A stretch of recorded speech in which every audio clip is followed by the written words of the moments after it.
Ang kwentong ito ay hango sa totoong buhay. Karanasan ito ni Christian. Taong 1977, San Lorenzo, Bulacan.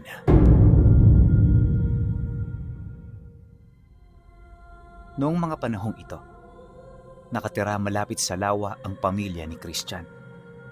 Pagsasaka at pangingisda ang hanap buhay nila, kaya lumaki siya na gano'n na rin ang ginagawa. Isang simple at masayahing bata si Christian Pinuno. Maraming barkada, pero sa kabila nito, wala siyang kabisyo-bisyo sa katawan. Pinalaki kasi siya sa disiplina, kaya alam niya kung papaano magalit ang tatay niya. Lahat din ng kinaayawan nito iniiwasan niya, dahil alam niya kung papaano ito manakit ng anak. Tama kayo, malupit sa malupit ang kanyang ama. Lahat ng gusto nito na susunod at walang kahit isa sa kanila ang may karapatang tumutol. Palagi nitong sinasabi na, Anak ko lang kayo, kaya anuman ang kagustuhan ko, susundin nyo ng walang tanong. ganun palagi ang sinasabi nito sa kanila. Kaya yung mga nakatatanda niyang kapatid, pilit nang gumawa ng paraan para matakasan ang kanilang pamilya. At yun ay walang iba, kundi sa pamamagitan ng pag-aasawa. Wala na rin kasi silang makitang pag-asa, lalo pat bukod sa mahirap, pinagdamutan rin sila nito ng kaalaman. Araw-araw nabubuhay sila para magtrabaho at para magbigay ng pera rito. Kaya naman itong si Christian, lumaki na halos katuwang na ang lawa sa araw-araw niyang buhay. Dagdag pa niya na, di hamak na gusto niyang manatili sa lawa kaysa umuwi sa bahay nila. Sa lawa kasi tahimik, habang sa kanilang bahay, punong-puno ng pagtatalo. Di rin siya roon nakakapagpahinga, lalo pat minuminuto ang utos ng tatay niya, lalo na kung lasing ito. Kaya para makatakas, madalas siyang magpaabot ng hapon sa lawa. Umuuwi lang siya kapag alam niyang wala na sa bahay nila yung tatay niya. Ganon at ganon palagi ang kanyang ginagawa, kaya kalaunan nagtataka na rin ang nanay niya hanggang sa kausapin na siya ukol dito. Medyo nakaramdam siya ng kaba, pero pagkatapos ng pag-uusap nila, nangako ito na hindi sasabihin ang dahilan niya sa kanyang ama. Naunawaan kasi nito ang panig niya, dahil maging ito man, aminado talagang masama ang ugali ng kanilang padre de pamilya. Magmula noon, mas naging masaya pa itong si Christian. Araw-araw pagkatapos niyang mangisda, pupunta siya sa parte ng lawa kung saan nandoon ang ginawa niyang upuan. Dito siya nagpapalipas ng buong araw, payapang nagpapahinga mula sa nakakapagod na mundo. Akala niya gano'n na lang palagi ang gagawin niya, pero dumating ang isang araw na may nangyaring hindi inaasahan. Tanghali ng linggo, habang nakahiga siya at natutulog, may narinig siyang tunog na pumukaw sa kanyang diwa. Para itong sitsit ng bata, pero ang nakapagtataka, hindi madalas naaabot ng mga taong nangingisda roon ang lugar na kinaroroonan niya. Bukod kasi sa malayo na ito, mahaba-habang lakaran ang gugugulin nila para sadyain ang lugar na yon. Dagdag pa ni Christian na, maging siya man ayaw niya roong magpahinga, pero wala siyang magagawa. Kapag doon kasi siya pumuesto, hindi siya mahanap ng tatay niya kung sakali mang bigla itong sumadya sa lawa. Yon ang iniiwasan niya dahil paniguradong katakot-takot na disiplina ang kanyang pagdadaanan kapag naabutan siya nito roong walang ginagawa. Pagmulat ng kanyang mga mata, kagad siyang tumingin sa buong paligid. Ang kaso lang, wala naman siyang nakita. Inisip niya, baka guni-guni niya lang, kaya bumalik siya sa pagkakahiga. Pero hindi pa man nakakatulog, may narinig na naman siyang sitsit. At sa puntong yan, parang nagtatawanan na ang mga ito. Ramdam din niya na malapit lang ito sa kinaroroonan niya, kaya kaagad niya itong sinilip. Pagtingin niya sa gawing kaliwa, Biglang nanlaki ang kanyang mga mata nang makakita siya ng isang binata na halos kaedad lang niya. Ordinaryo naman ang itsura nito, pinuno, pero kakaiba ang katawan nito. Para itong unggoy na hindi mo mapaliwanag. Basta kakaiba. Tapos ang nakakamangha pa, may ginintuan itong balahibo. May dala-dala rin itong kawayan na kakulay ng bato. Pagpang-abot ng tingin nila, ngumiti ito sa kanya kasabay ng mabilis nitong paglapit. Akala ni Christian kung ano ang gagawin sa kanya ng nilalang, kaya dali-dali siyang nagtago sa ilalim ng upuan. Ngunit paglapit nito, laking gulat na lamang niya nang magwika ito sa kanya ng, Huwag kang matakot. Hindi mo ako kalaban. Kaibigan mo ko, Christian.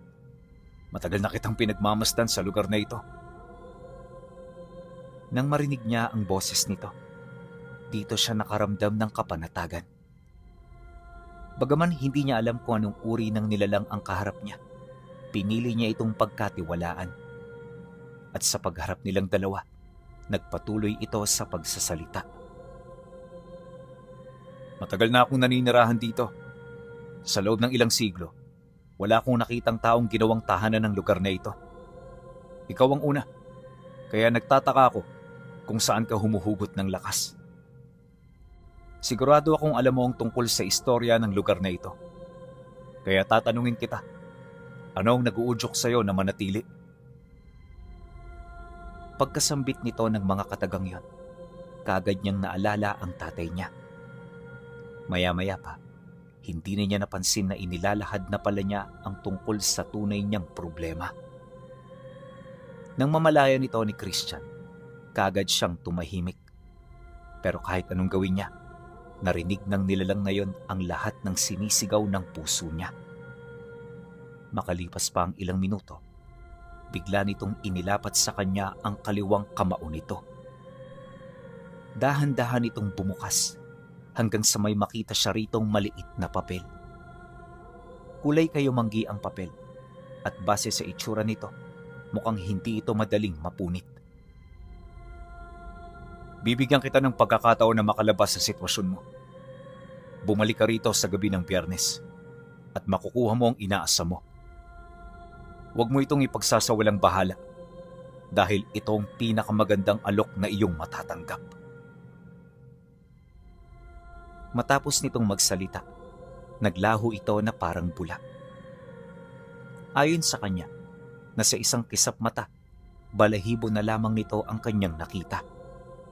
Mabilis ding bumalik ang katahimikan sa paligid, kaya hindi niya maiwasang pag-isipan ang mga bagay na kanyang nasilayan.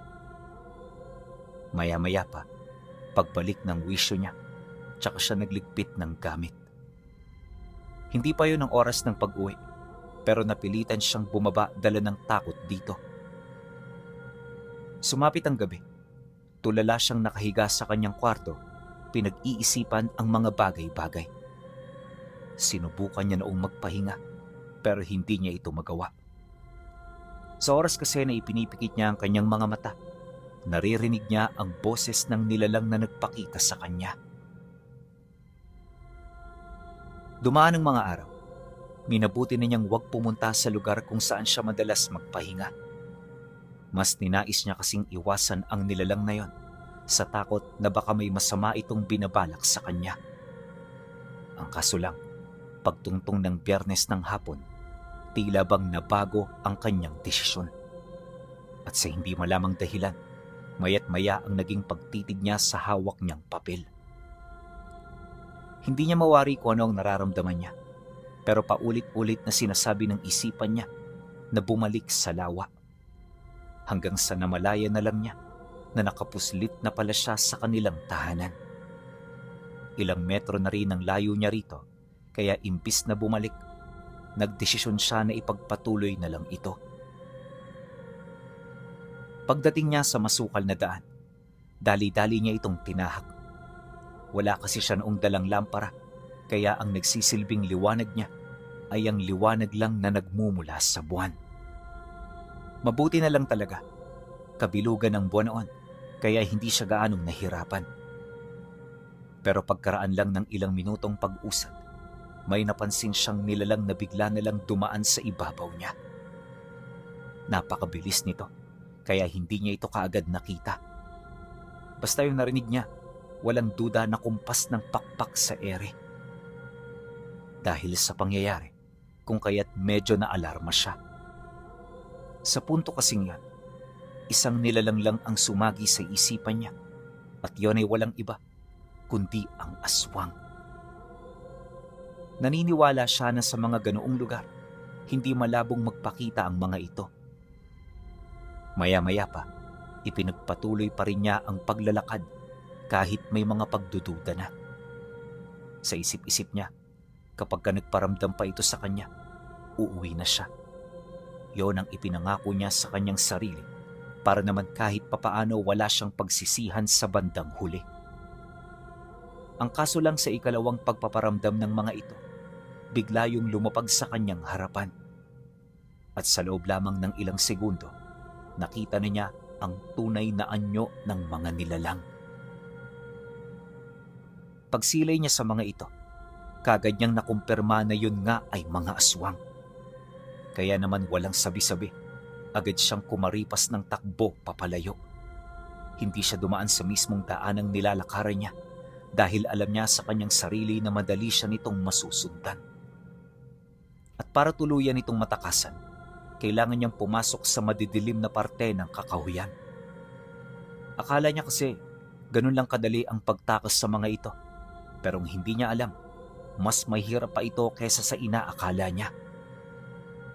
Lingid sa kaalaman ni Christian, na di hamak na mas matalas ang paningin ng mga ito sa gabi.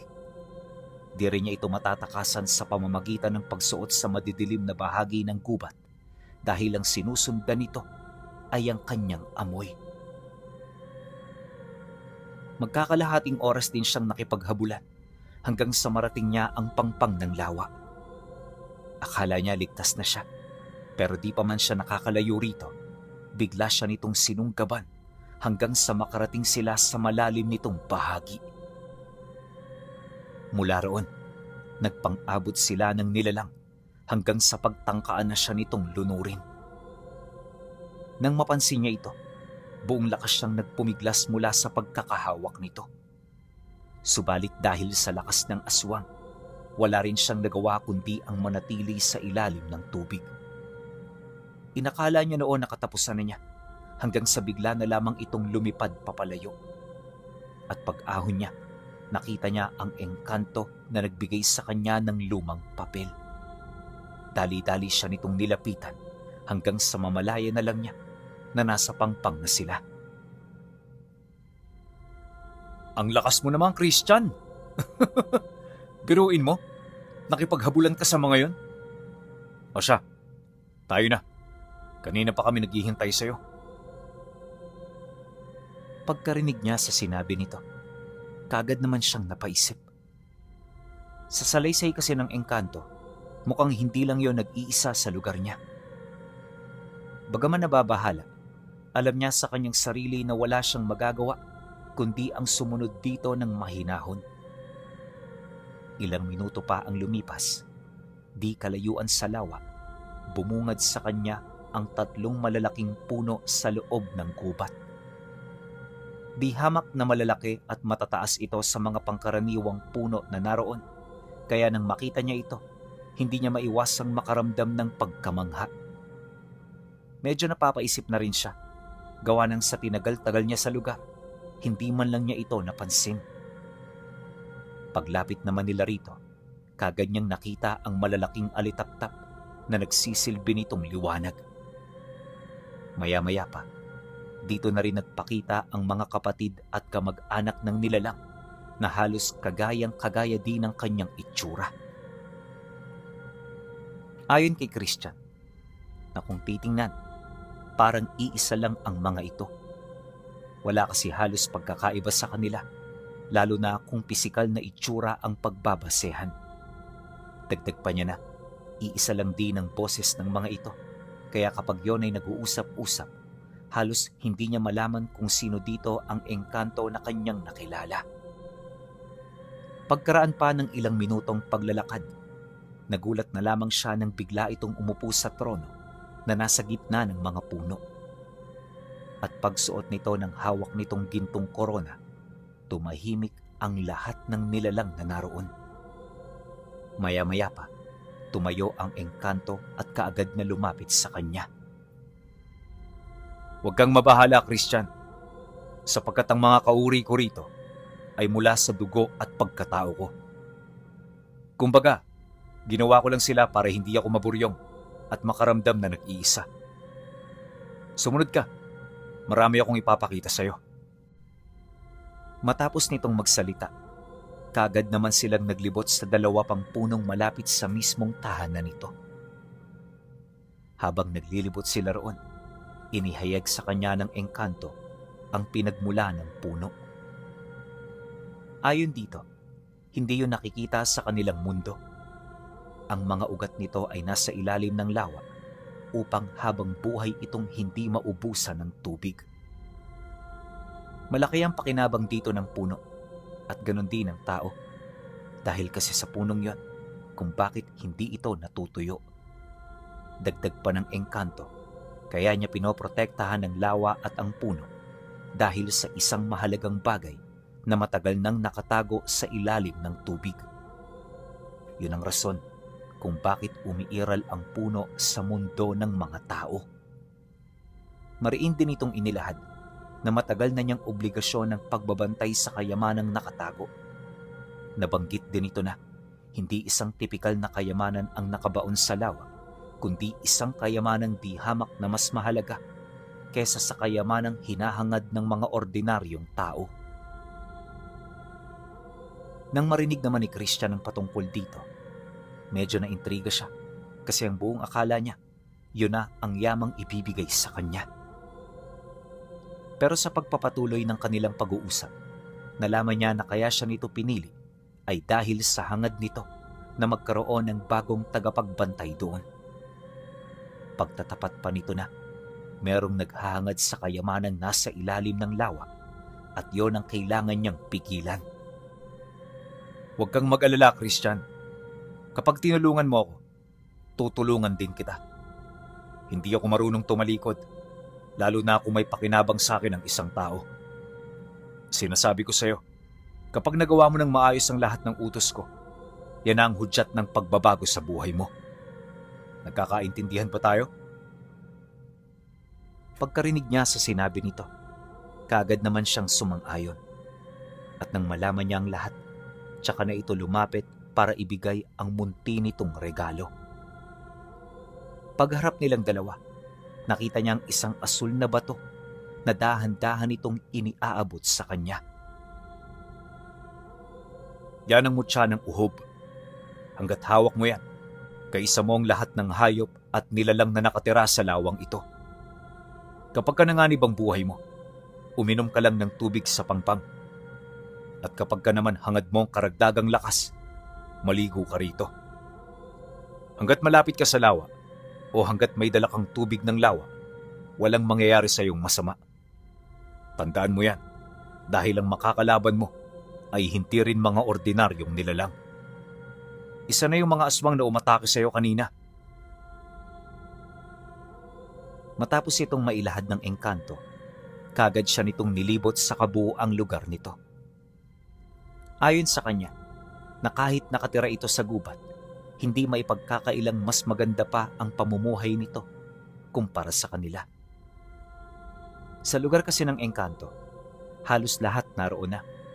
Marami rin siya roong nakitang mga gintong nakakapit sa bato at mga mamahaling batong parang pangkaraniwan na lang sa buong paligid. Pagkaraan ng ilang oras, nang akmang uuwi na siya, dito na nagpakilala ang nilalang sa kanya. Ako si Samaw, ang bathala ng lawa ng angat. Kung may kailangan ka, bumulong ka lang sa batong yan. O paano, Christian? Mauna na ako. Hanggang sa muli nating pagkikita. Pagkasambit ng bathala sa mga katagang yon, lahat ng nakikita niyang kakaibang bagay ay bigla na lang naglaho. At sa isang kisap mata, bumalik ang katahimikan sa paligid. Matapos ang mga pangyayari, dali-dali naman siyang tumakbo sa lawa para kumuha ng tubig Ramdam niya kasi na pinagmamasdan siya ng mga aswang na humabol sa kanya. At hindi nga siya nagkamali. Dahil pagdating niya sa pangpang ng lawa, nakita niya itong lumapag na naman sa kanyang harapan. At sa puntong yon, galit na itong nakatitig sa kanya. Paulit-ulit na rin itong umaangil hanggang sa bigla na lang itong sumugod. Nang masipat niya yung papalapit, kagad naman siyang lumusong sa tubig. Pagpailalim ng kanyang katawan, dito niya naramdaman ang pagliwanag ng bato kasabay ng paggaan ng katawan niya. Hindi nagtagal, nang makaahon na siya, kagad siyang pinagtulungan ng mga ito. Sinubukan siyang idarag ng mga nilalang pabalik sa pangpang, pero hindi nila ito nagawa na para bang napakabigat niya. Bagaman nagulat ang mga nilalang sa kanilang mga nasilayan, hindi yon kaagad nasindak. At imbis na tumakbo, dumistansya lang yun sa kanya ng bahagya, indikasyon na wala itong balak na siya ay tantanan. Pag-ahon naman niya sa tubig, dito niya na ito walang takot na kinaharap. Sa galit din noon ni Christian, siya na ang naunang sumugod. At sa pagpang-abot nila, kaagad na nakatanggap ang mga nilalang na yon ng malalakas na pagsuntok. Yung isang aswang na tinamaan sa muka, halos hindi kaagad nakabangon pagkatapos nitong bumulagta. Dahil sa pangyayari, kung kaya't kaagad naman siya nitong pinagtulungan. Lahat na yata ng atake at taktika ginawa na nito sa kanya, pero hindi ito umepekto. Sa oras kasi na nasusugatan siya ng mga ito, mabilis itong naghihilo dahil sa tubig ng lawa. Ilang minuto pa ang lumipas, halos hindi na makakilos ang dalawang nilalang dahil sa bugbog na kanilang inabot. Ayon sa kanya, hindi man sa pagmamayabang pero yung kamao niya kasing lakas ng mga hataw ng kapre. Literal na manghihina at mamamatay talaga ang kahit na sino kapag katinamaan ito. Dahil sa ganun niyang lakas, kung kaya't wala nang nagawa ang dalawang nilalang kundi ang mapaluhod sa kanyang harapan. Maya-maya pa, nang mapansin niyang nagbabalak na itong tumakas, dali-dali naman siyang kumuha ng bato sabay pukol sa mga ito. Pagtama nito sa ulo ng mga nilalang, kaagad naman itong bumagsak sa lawa hanggang sa hindi na yon nakaahon pa. Huli na nang mapagtanto niya na pinagtulungan na pala ang mga ito ng kataw paglagpak pa lang nito sa tubig. Matapos ang ganoong pangyayari, agad siyang sumalok ng tubig sa lawa. Sa isip-isip niya, mas mainam nang meron siyang reserba kesa wala. Hindi naglaon. Nang makuha na niya ang lahat ng kanyang kailangan, agad naman siyang umuwi sa kanila. Inaasahan niya na tulog na noon ang tatay niya pero pagdating niya, nakita niya itong nakaupo sa tabi ng pinto habang abala sa pag-inom ng tuba. Pagbaling naman ito ng tingin, walang pakundangan siya nitong tinawag hanggang sa mairita na rin siya. Kaya naman walang sabi-sabi, kaagad siya ritong lumapit. At sa pagharap nila, pagalit siya nitong tinanong ng, Kanina pa kita hinihintay ha. Buisit ka talagang bata ka. Wala ka ng matinong ginawa dito sa bahay. At bakit ikaw, Itay? Ano ba ang katinoang ginawa mo rito? Hindi ba puro paglaklak lang ang inaatupag mo? Hindi ka na nga nagpapakaama sa amin. Kung makapagsalita ka pa, parang akala mo ikaw lang ang naghahanap buhay. Para lang malaman mo, Tay, may ambag din ako sa bahay na to. Kaya ngayong gabi, hindi ko na hahayaang api-apihin mo ako, pati ang mga kapatid ko. Nang marinig ito ng tatay niya, bigla itong tumayo. Di na ito nakapagsalita pa, pero bakas sa mukha nito ang matinding galit buhat sa mga salitang kanyang narinig. Nang mapansin naman ito ni Christian, hindi siya nagpatinag. At imbis na matakot, dahan-dahan niyang ibinuhos sa katawan niya ang tubig ng angat. Maya-maya pa, pagsugod ng kanyang ama, kagad niya itong sinalubong.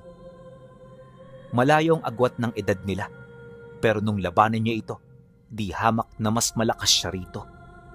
Sa sobrang galit niya, Hindi niya ito sinanto hanggang sa mamaga ang mukha nito at hindi niya na ito makilala. Kahit dehado na noon ang tatay niya, pilit pa rin yung lumalaban, kaya wala na rin siyang nagawa kundi paunlakan ito sa gusto nitong mangyari. Hindi nagtagal nang bumagsak na yun sa lupa. Dito na mangiyak-ngiyak na lumabas ang kanyang ina. Agad nitong kinuha ang tatay niya habang nagmamakaawa sa kanya. Nang masipat naman niya yung umiiyak, nawala ang galit niya. Dahil dito, kung kaya't napilitan na lamang siyang pumasok sa loob ng tahimik. Gusto pa sana siyang kausapin ng nanay niya, ngunit hindi niya ito pinaunlakan. Pagsapit ng sumunod na araw, wala silang naging kibuan. Kagaya ng dati niyang ginagawa, 6:00 pa lang ng umaga umaalis na siya. 3 araw niya itong ginawa hanggang sa dito niya na napansin ang paggaling ng tatay niya. Isang hapon, nang uuwi siya sa kanila, may hinahon siya nitong tinawag. Akala niya gaganti ito, pero pagpang-abot nila, kusa itong humingi ng tawad sa kanya. Naging may hinahon na rin ito sa pananalita na para bang nakuha na nito ang leksyon ng kanyang buhay. Dahil sa pagpapakumbaba ng kanyang ama, kaya naman kinausap na rin niya ito ng maayos. At kahit papaano, personal na rin siyang humingi ng tawad sa kadahilan ng aminado rin siya na meron siyang mga pagkakamaling nagawa noong gabing nagtuos silang dalawa. Matapos naman ang kanilang pag-uusap, dito na nagsimula ang mabuti nilang ugnayan. Kung dati basagulero, maraming bisyo at gastador ang kanyang ama, sa puntong yon nagbago na ito. Palagi na rin yung naroon sa bahay nila at hanggat maaari hindi na ito nakikipagbarkada. Bawat isa rin sa kanyang mga kapatid ay pinakikinggan na ito upang magkaroon nyo ng boses sa kanilang tahanan. Nang mapansin naman ito ni Christian, mas lalo pa siyang ginanahang maghanap buhay hanggang sa paunti-unti na bago na niya ang takbo ng kanilang pamilya. Akala noon ng kanyang ama, sa pangingisda lamang siya sinuswerte. Pero hindi nito alam, gabi-gabi siyang nakikipaglaban sa lahi ng mga aswang. Sa mga oras na yun kasi, nalaman na ni Christian kung sino ang naghahangad sa kayamanang nakatago sa ilalim ng tubig ng angat. At yun ay walang iba, kundi ang lahi ng mga aswang na tinatawag nilang kabanga.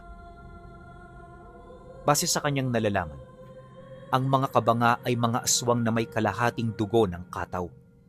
Sa matutubig ito nakatira at hindi ito gaanong naaapektuhan ng mga pangontrang alam ng tao. Malalakas din ang mga ito at kaya nitong makipaglaban sa mga engkanto. Dagdag pa niya na, sa sobrang lakas ng mga nilalang na yon, ilang beses siyang naliligo sa lawa para lamang makuha ang lakas na lalagpas sa kakayahan ng mga ito. Marami na siyang tinamong matitinding pinsala sa katawan, pero lahat ng yon, madaling na paghihilom ng kanyang mutya. Akala niya habang buhay niyang maitatago ang tungkol sa sitwasyong yon, ngunit nagkamali siya. Dahil nang medyo umasenso na sila dahil sa biyaya ng kanyang mutya, nagmalabis ang kanyang ama na sumama sa kanya. Ilang beses siyang nagdahilan dito ng kung ano-ano, pero araw-araw itong nangungulit hanggang sa wala na rin siyang nagawa. Isang umaga, isinama niya ito sa lugar kung saan siya madalas tumatambay. Balak niya sanang hanggang hapon lang ito, pero pagsapit ng 5:00, hindi na sila nakaalis sa lugar na yon dahil sa mga kabanga na dumating. Noong masipat nila ito, nasa kaanyuan pa ito ng tao, kaya hindi pa noon gaanong nababahala ang tatay niya. Nangas pa nga itong kausapin ng mga nilalang, pero di pa man ito tapos sa pagsasalita, pinigilan na niya ito. Pagtungtong ng dapit hapon, halos hindi na mapakali ang kanyang ama. Kanina pa nito gustong umuwi pero nakaharang sa kanilang daraanan yung mga nilalang. Christian, kausapin ko na kaya. Baka naman may kailangan lang yan. Tsaka paano natin malalaman ang pakay nila kung hindi natin sila tatanungin, di ba? Wala naman sigurong masama Merong masama, Tay. Yang ideya mo, masama yan. Kapag lumapit ka sa mga yan, natitiyak ko sa'yo na hindi ka na makakauwi ng bahay. Kaya kung ako sa'yo, manatili ka lang dyan at manood. Dahil sa kanyang sinabi, hindi na ito nakaimik. Paglubog ng araw, biglang nanlaki ang mga mata ng kanyang ama nang makita niyang magpalit anyo ang mga kabanga. Ilang segundo pa ang lumipas, bigla itong umatungal ng napakalakas, kasabay ng buong puwersa nitong pagsugod. Nang masipat naman ito ni Christian, kagad niya itong sinalubong hanggang sa magpang-abot na sila. Nagtagal ng mahigit 1 oras ang pakikipaglaban niya sa mga ito bago niya napaslang ang kalahati ng grupo. At para magawa ito, kailangan niyang bumalik sa lawa ng 20 beses upang madagdagan ang kanyang lakas at mapaghilom ang lahat ng sugat na kanyang natamo. Mabuti na lang talaga, walang katapusan ng ganoong abilidad, kaya sa bandang huli, siya pa rin ang nagwagi. At magmula noon pinuno, hindi nagtapos ang panunugis nila sa mga kabanga. Nagtagal pa ito ng kalahating dekada bago nila yung tuluyang malipol. Matapos ang napakahabang digmaan, ibinigay sa kanya ng bathala ang yamang hindi niya inaasam. Kaso lang ang naging kapalit nito ay ang pagsuko niya sa mutya. Mahalaga para sa bathala ang mutyang ipinahiram sa kanya, kaya binawi ito. Nang hihinayang man, bukal sa loob niyang ibinalik ang mutyang yon. Sa isip-isip niya, natupad na niya ang kanyang misyon at naibigay na rin ng bathala ang yamang matagal na nilang inaasam. At para naman tuluyang makalimot, nagdesisyon sila na umalis na ng Bulacan. At magpahanggang sa ngayon, dala-dala pa rin ni Christian ang mga alaala noong minsan niyang tinangan ang mutya ng bathala ng lawang tangan na si Samaw.